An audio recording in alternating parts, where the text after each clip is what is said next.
రైతులకు good news చెప్పింది రేవంత్ సర్కార్. రైతు భరోసా నిధులు విడుదల చేసింది. 9 రోజుల్లోనే రైతులందరికీ ఖాతాల్లోనే పడతాయన్నారు సీఎం రేవంత్ రెడ్డి. గత బీఆర్ఎస్ సర్కార్ రాష్ట్రాన్ని విధ్వంసం చేసినా రైతుల సంక్షేమానికి చర్యలు తీసుకుంటున్నామని చెప్పారు. కొత్తగా 1034 రైతు వేదికల్లో వీడియో కాన్ఫరెన్స్ ప్రారంభించారు సీఎం. గతంలో ఉన్న రైతు వేదికలతో కలిపి మొత్తం 1600 రైతు వేదికల్లోని 6,45,000 మంది రైతులతో వీడియో కాన్ఫరెన్స్ ద్వారా మాట్లాడారు సీఎం.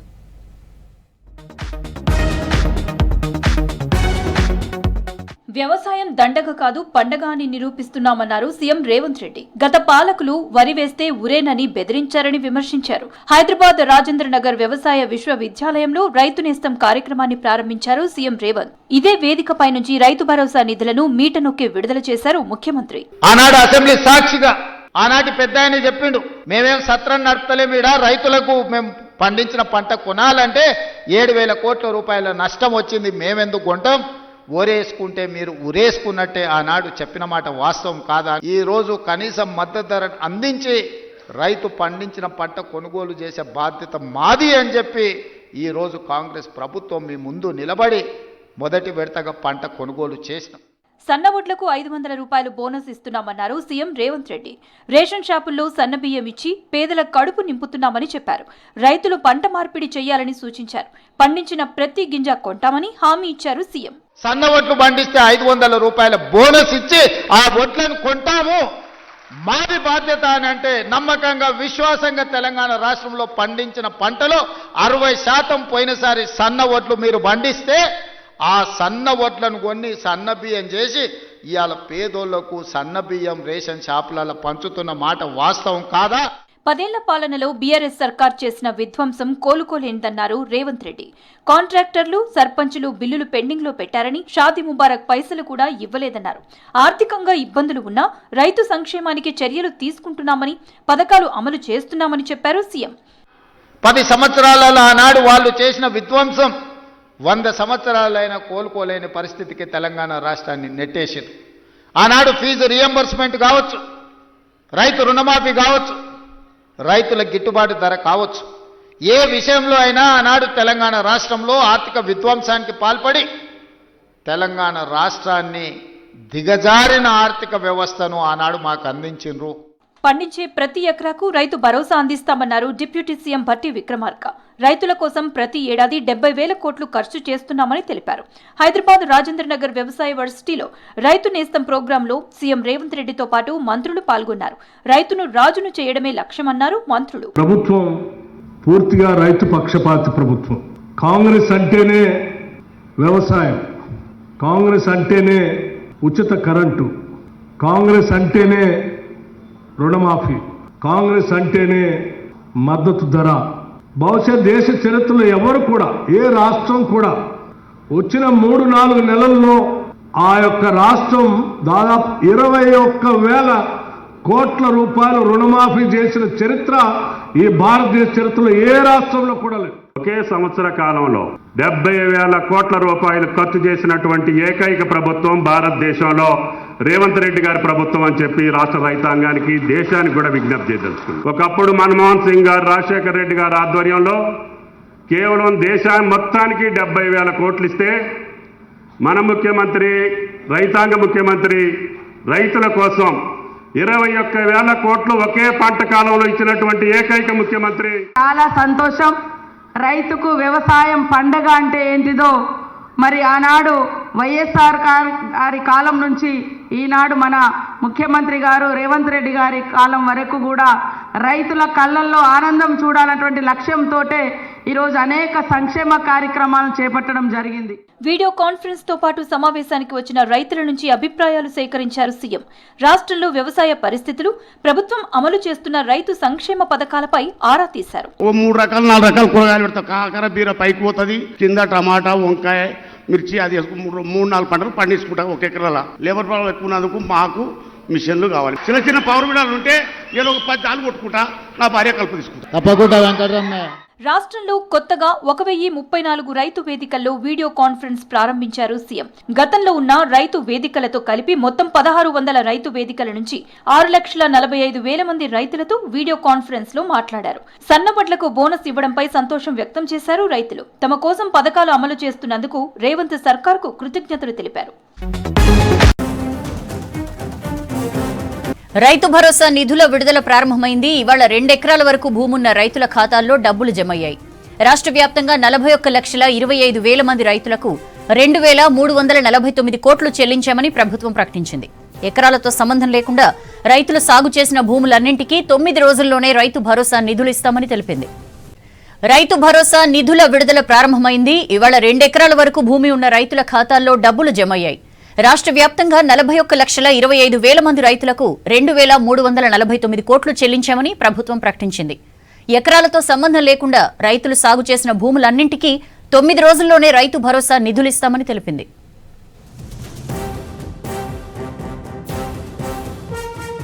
ప్రజా సంక్షేమంలో విద్యా వైద్య శాఖలు కీలకమన్నారు సీఎం రేవంత్ రెడ్డి. రాష్ట్రంలోని 34 మెడికల్ కాలేజీల్లో పూర్తి వసతులు కల్పించాలని అధికారులను ఆదేశించారు. ప్రభుత్వ హాస్పిటళ్లలో ప్రజలకు నమ్మకం కలిగించే విధంగా చర్యలు తీసుకోవాలన్నారు. ప్రభుత్వ పథకాలపై ప్రచారం ముమ్మరం చేసి స్థానిక సంస్థల ఎన్నికల్లో సత్తా చాటాలని మంత్రులకు సూచించారు రేవంత్. స్థానిక సంస్థల ఎన్నికలకు సిద్ధం కావాలని మంత్రులకు సూచించారు సీఎం రేవంత్ రెడ్డి. ఈ నెలాఖరులోపు ప్రభుత్వ పథకాలపై ప్రజలకు విస్తృత అవగాహన కల్పించాలని ఆదేశించారు. బీఆర్ఎస్ బలంగా ఉన్న జిల్లాల్లో ఇన్ఛార్జ్ మంత్రులు, జిల్లా మంత్రులు సమన్వయంతో పనిచేయాలని సూచించారు. హైదరాబాద్ కమాండ్ కంట్రోల్ సెంటర్లో మంత్రుల సమావేశంలో స్థానిక సంస్థల ఎన్నికలపై చర్చించారు రేవంత్. రైతు భరోసాపై ప్రజల్లో ప్రచారం మొదలుపెట్టాలని సూచించారు సీఎం. రాష్ట్రంలోని 34 మెడికల్ కాలేజీలు పూర్తిస్థాయి వసతులతో పనిచేయాలని, ఇందుకు అవసరమైన కార్యాచరణ తయారు చేయాలని అధికారులను ఆదేశించారు సీఎం రేవంత్ రెడ్డి. ఇందుకోసం ప్రత్యేక కమిటీని ఏర్పాటు చేయాలని సూచించారు. ఆ కమిటీ ప్రతి కాలేజీని సందర్శించి అక్కడ ఏ అవసరాలున్నాయి, వాటికి ఎన్ని నిధులు కావాలో నివేదిక తయారు చేసి ఇవ్వాలని ఆదేశించారు. వైద్య ఆరోగ్య శాఖపై కమాండ్ కంట్రోల్ సెంటర్లో సమీక్ష నిర్వహించారు సీఎం. రాష్ట్ర వైద్య కళాశాలలపై ఎన్ఎంసీ లేవనెత్తిన అంశాలపై చర్చించారు. ప్రభుత్వ మెడికల్ కాలేజీల్లో నియామకాలు, ప్రమోషన్లు, అనుబంధ హాస్పిటల్స్లో పడకల పెంపు, వైద్య పరికరాలు, ఖాళీల భర్తీపై సమగ్ర నివేదిక రూపొందించాలని అధికారులను ఆదేశించారు సీఎం రేవంత్. దీనికోసం నిధులను వెంటనే విడుదల చేస్తామన్నారు. కేంద్రం నుంచి రావాల్సిన నిధులు, అనుమతుల వివరాలిస్తే కేంద్ర మంత్రి నడ్డా దృష్టికి తీసుకువెళ్లి పరిష్కరించేలా కృషి చేస్తామన్నారు సీఎం. నర్సింగ్ కాలేజీల్లో జపాన్ భాషను ఆప్షనల్ సబ్జెక్టుగా చేర్చడంపై వైద్యశాఖ అధికారులతో చర్చించారు రేవంత్. జపాన్లో తెలంగాణ నర్సింగ్ సిబ్బందికి డిమాండ్ ఉందని, వారిని ప్రోత్సహించేలా జపాన్ భాష నేర్పించాలని సూచించారు. అలాగే పేషెంట్లు, డాక్టర్లు, హాస్పిటళ్ల సమయాల పర్యవేక్షణకు ఒక యాప్ను వినియోగించే అంశంపై అధ్యయనం చేయాలన్నారు. విద్యా, వైద్య రంగాలు ఎంతో కీలకమని, ప్రతి నెల 3వ వారంలో ఈ 2 శాఖలపై సమీక్ష నిర్వహించాలని సీఎస్ రామకృష్ణారెడ్డిని ఆదేశించారు రేవంత్. ప్రభుత్వ హాస్పిటళ్లలో ఆధునిక సదుపాయాలు, అనుభవం ఉన్న డాక్టర్లు, సేవా దృక్పథం ఉన్న సిబ్బంది ఉన్నారన్నారు సీఎం రేవంత్. సర్కార్ దవాఖానాల్లో నాణ్యమైన వైద్య సేవలు అందుతాయన్న నమ్మకం మాత్రమే ఇప్పుడు కావాలని చెప్పారు. శ్వాస సంబంధిత సమస్యకు గవర్నమెంట్ హాస్పిటల్లో ఆపరేషన్ చేయించుకున్న కరీంనగర్ కలెక్టర్ పమేలా సత్పథిని అభినందిస్తూ ఎక్స్లో పోస్ట్ పెట్టారు సీఎం రేవంత్. ఫార్ములా ఈ కార్ రేస్ కేసులో నిధుల దుర్వినియోగంపై రెండోసారి మాజీ మంత్రి కేటీఆర్ ను ప్రశ్నించారు ఏసీబీ అధికారులు. ఎఫ్ఈఓ కంపెనీ ప్రతినిధుల స్టేట్మెంట్ ఆధారంగా విచారణ చేపట్టారు. కేటీఆర్ స్టేట్మెంట్ రికార్డు చేసిన అధికారులు అవసరమైతే మరోసారి విచారణకు రావాలని చెప్పారు. ఈ కేసు లొట్టపీస్ కేసు అని, పెడితే 15 రోజులు తనను జైల్లో పెట్టొచ్చన్నారు కేటీఆర్. జైల్లో పెడితే తాను భయపడనన్నారు.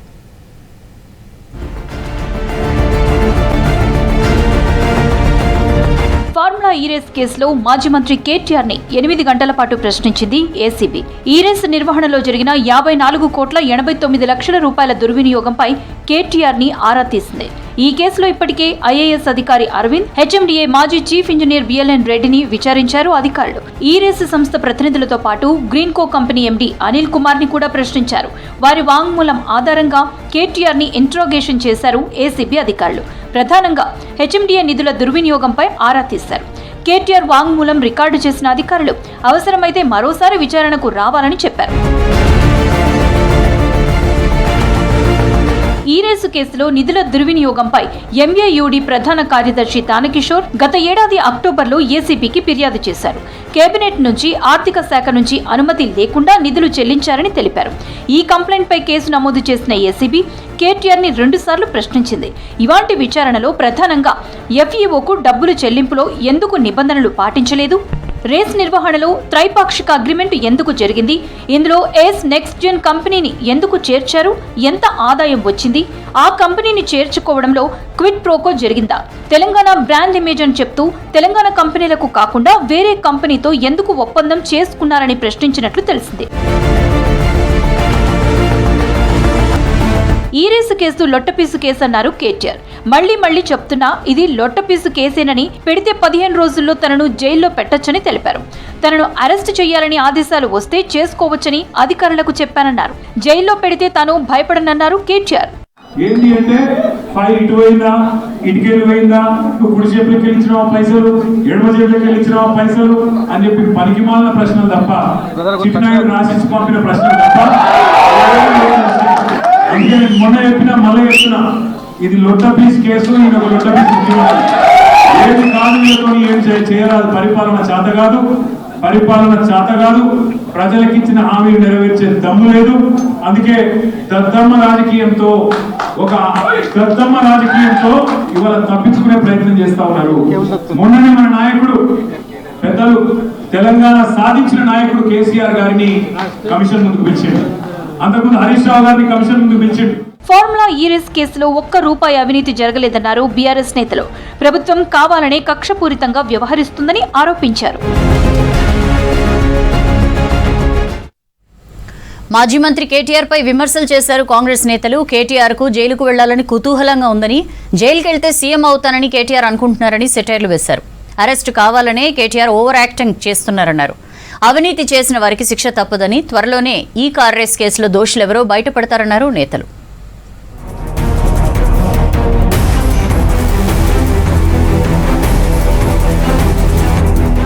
మాజీ మంత్రి కేటీఆర్ కు జైలుకు వెళ్లాలని కుతూహలంగా ఉందన్నారు మంత్రి సీతక్క. వీలైనంత తొందరగా జైలుకు పంపాలని సీఎంను రెచ్చగొడుతున్నారన్నారు.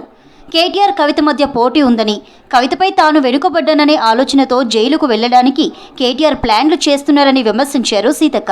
ఆయనకు పాపం జైలుకు పోవాలని బాగా కుతూహలం ఉన్నట్టుంది. వాళ్ళ చెల్లె కూడా జైలుకు పోయి యోగా చేసిన, అది చేసిన, ఈయన కూడా అంటాడు కదా యోగా చేసుకుంటా అని. మరి అన్నప్పుడు ఇంకా కక్ష సాధింపు ఎందుకైతే నీకు ఇష్టం ఉన్నట్టుంది బహుశా. అందుకనే మమ్మల్ని లేనిపోని మాటలని రెచ్చగొడతా ఉన్నావు. మా సీఎం గారు ఏం రెచ్చిపోకుండా నిమ్మలంగా ఇది ఏ రకంగా అది మూమెంట్ అవుతుందో, ఏ రకంగా ల్యాండింగ్ అవుతుంది, ఏ రకంగా టేకాఫ్ అవుతుందని, అంటే లీగల్గా ఉండే అటువంటి అనేక రకాల అంశాలను దృష్టిలో పెట్టుకొని సీఎం గారు ముందుకెళ్తా ఉన్నారు, ప్రభుత్వం ముందుకెళ్తాఉంది. మాకేం కక్ష సాధింపలేదు. మాజీ మంత్రి కేటీఆర్ జైలుకు వెళ్లేందుకు తహతహలాడుతున్నారన్నారు ప్రభుత్వ విప్ ఆది శ్రీనివాస్. జైలుకు వెళ్తానని ముందే మెంటల్గా ప్రిపేర్ అవుతున్నారన్నారు. బీఆర్ఎస్ ఎమ్మెల్సీ కవిత లేఖలో రాసిన ప్రతిదీ కాంగ్రెస్ నాయకులు ముందే చెప్పారన్నారు విప్. బీజేపీ బీఆర్ఎస్ గల్లీలో లొల్లి, ఢిల్లీలో దోస్తీ చేస్తాయని తాము ముందే చెప్పామన్నారు. జగిత్యాల జిల్లా కోరుట్లలో క్రీడా మైదానాన్ని పరిశీలించారు ఆది శ్రీనివాస్.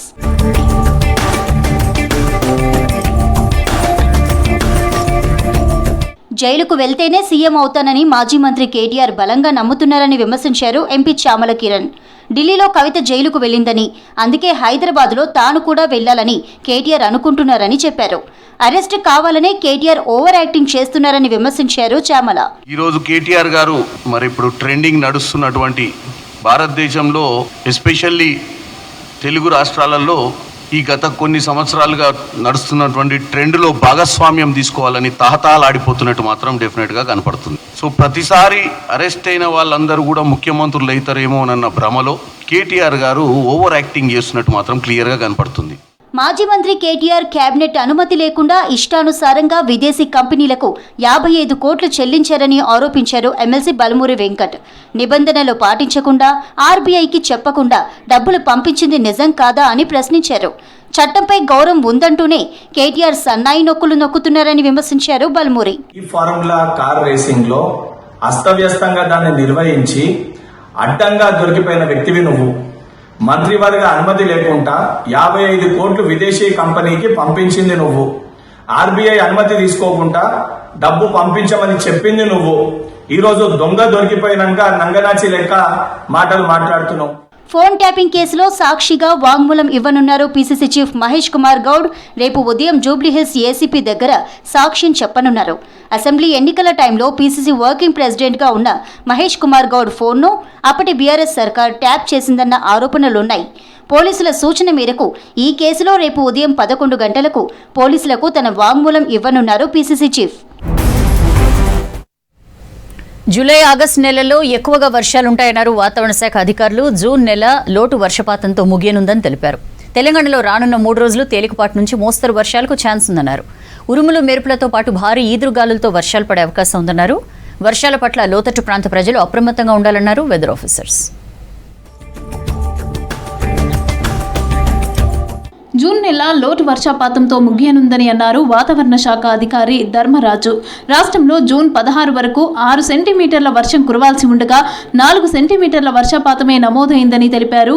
జూలై ఆగస్టు నెలలో ఎక్కువగా వర్షాలుంటాయని తెలిపారు వాతావరణ శాఖ అధికారులు. కనుక చూసుకున్నట్లయితే ఈ నైరుతి ఋతుపవనాలు అనేవి పురోగతి చెంది ఉత్తరం వైపు కొనసాగుతున్నాయి. నిన్నటి వరకు కూడా రాష్ట్రం మీద ఏవైతే ఉపరితల చక్రవాకాలు కొనసాగాయో అవి ప్రస్తుతం కనుక చూసుకున్నట్లయితే దక్షిణ గుజరాత్ వైపు మనకి కదలికలు అనేవి కొనసాగుతున్నాయి.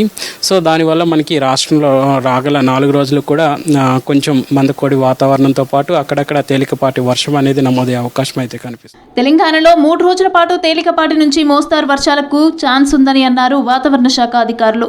ఇవాళ ఉరుములు మెరుపులతో పాటు ఈదురుగాలులకు గంటకు 30 నుంచి 40 కిలోమీటర్ల వేగంతో కూడిన వర్షాలకు ఛాన్స్ ఉందన్నారు. రేపు తెలంగాణలోని పలు జిల్లాల్లో వర్షాలు పడే అవకాశం ఉందన్నారు. ఆదిలాబాద్, కొమరంభీం, ఆసిఫాబాద్, మంచిర్యాల, పెద్దపల్లి, జయశంకర్, భూపాలపల్లి, ములుగు, భద్రాద్రి కొత్తగూడెం, యాదాద్రి, భువనగిరి, రంగారెడ్డి, హైదరాబాద్, మేడ్చల్, మల్కాజ్గిరి, వికారాబాద్, సంగారెడ్డి జిల్లాల్లో అక్కడక్కడ వర్షాలకు ఛాన్స్ ఉందని తెలిపారు. That's all for now. Stay tuned.